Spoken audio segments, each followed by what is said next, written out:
চলুন আজ যুবসাথী প্রকল্প নিয়ে একটু গভীরে যাওয়া যাক। কেন লাখ লাখ মানুষ এর জন্য অধীর আগ্রহে অপেক্ষা করছেন, আর ঠিক কী কারণে এই অপেক্ষাটা দীর্ঘ হচ্ছে?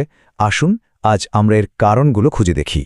শুরু করা যাক এই সংখ্যাটা দিয়ে, ৮৪,৫৭,৬৩০। হ্যাঁ, ঠিকই শুনছেন, এই একটা সংখ্যাই কিন্তু পুরো ছবিটা আমাদের সামনে পরিষ্কার করে দেয়। একবার ভাবা যায়, এই বিপুল সংখ্যক আবেদন জমা পড়েছে অবিশ্বাস্য কম সময়, মানে ১৫ থেকে ২৬শে ফেব্রুয়ারি, এই মাত্র ১১ দিনে রাজ্য জুড়ে যেন আবেদনের একটা সত্যিকারের সুনামি আছড়ে পড়েছিল। আর ঠিক এই কারণেই এই প্রায় ৮৪ লক্ষ মানুষের মনে এখন একটাই চিন্তা ঘুরপাক খাচ্ছে, অ্যাকাউন্টে টাকাটা আসবে কবে।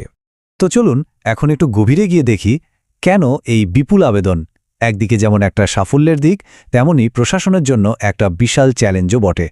প্রথমে চলুন এক ঝলকে দেখে নিই প্রকল্পটা আসলে কি।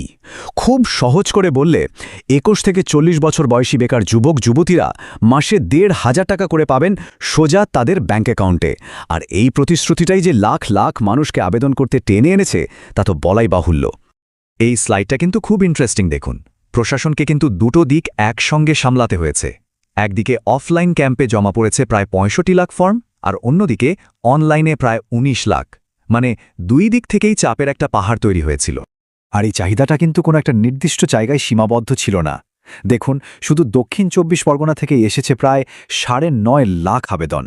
এরপরেই আছে উত্তর ২৪ পরগনা বা মুর্শিদাবাদের মতো জেলা, যেখান থেকেও ৭ লাখের বেশি ফর্ম জমা পড়েছে। মানে পরিষ্কার বোঝা যাচ্ছে এটা শুধু শহর বা গ্রামের ব্যাপার নয়, গোটা রাজ্য জুড়েই এর প্রভাব ছিল ব্যাপক। সুতরাং আসল কথাটা হলো, প্রশাসনও সম্ভবত এই বিপুল সাড়ার জন্য ঠিকঠাক প্রস্তুত ছিল না। আর এই যে অভূতপূর্ব একটা পরিস্থিতি তৈরি হলো, এটাই কিন্তু টাকা পাওয়ার ক্ষেত্রে এই দেরির মূল কারণ।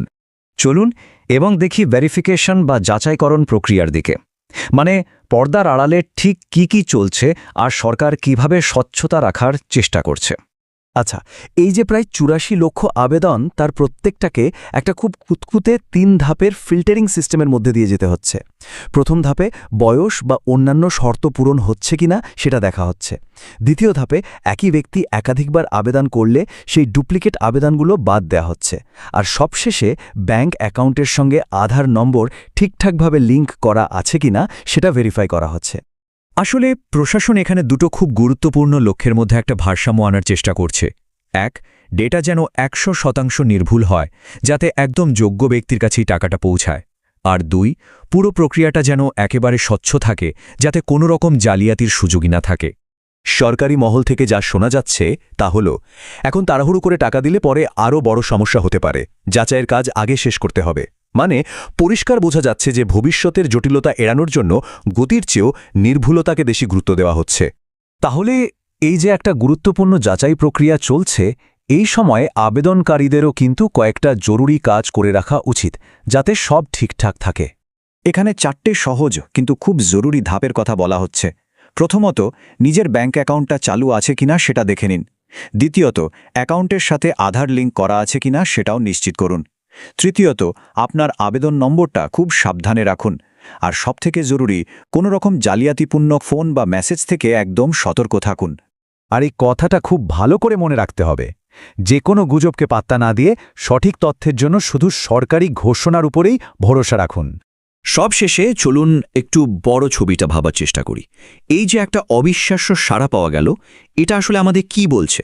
এই যে ৮৪ লক্ষ আবেদন, এটা কি শুধুই এই প্রকল্পের জনপ্রিয়তাকে তুলে ধরছে, নাকি এর আড়ালে লুকিয়ে আছে রাজ্যের কর্মসংস্থান নিয়ে একটা গভীর সংকটের ছবি? এই প্রশ্নটা কিন্তু আমাদের ভাবাচ্ছে।